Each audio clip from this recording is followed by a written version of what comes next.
Hey guys, I'm Kristi Taylor here at the Actor Scene, and today we're going to be talking about improv basics.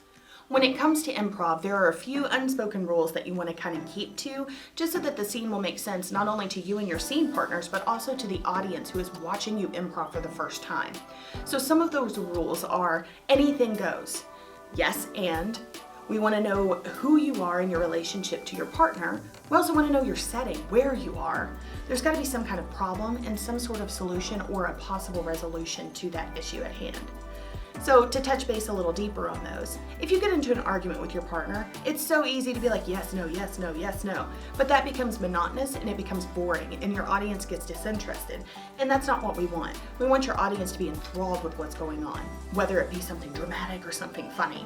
So if that happens, if you find yourself in an argument situation, try your best to help your partner get out of that by asking a question to provoke thought and conversation, or you want to just to try and dig them out by agreeing in some way to their statement or their question, and that way it can lead you into some other topic to get started on.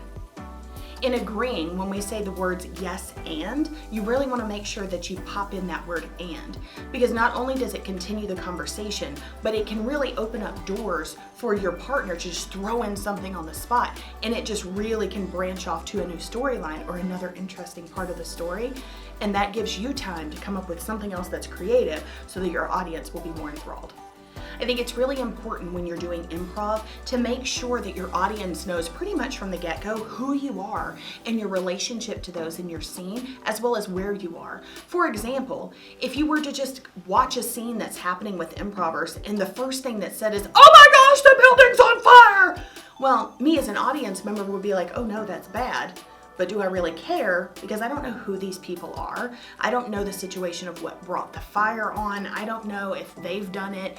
It just leaves too many open-ended questions without any kind of resolution. So instead, I always suggest that you come in and you make some sort of statement or some sort of sentence or phrase to a teammate or a scene partner that suggests who you are so that they can bounce off you with who they are. Then it kind of shows your audience the relationship right then and there. And then somehow you guys can have a conversation to introduce the location.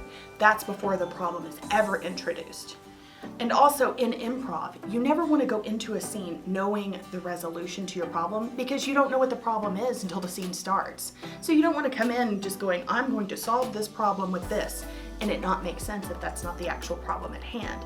So you're going to come up with something on the spot. You're going to ask provoking questions if you get stuck and not sure where to go. Ask a question to your partner. "So how does that make you feel, scene partner? You know, what would you do about that if we had a problem like this?" Those kind of questions leave it open-ended enough for your partner to have time to think of something to help it move forward towards a resolution. Quick recap. Want to make sure we know who your partner is. We want to know your relationship. We want to remember to introduce the location. We want to keep with the yes and. Make sure the and is in there. We want to be close and work with your partner. Be a good team player. That's what makes a scene successful. More than anything is to be a team player. Because if you and your partner are arguing, it's not really a scene, it becomes a fight scenario that your audience is watching, and it becomes boring, and that's not what we want to see. I hope some of this information that I've shared with you today helps you with your improv skills. And remember, always have fun. That's the biggest thing in improv, is to have fun and to make sure you agree with everything and believe what is said. That keeps the scene believable to your audience, and it just makes it even more fun for you.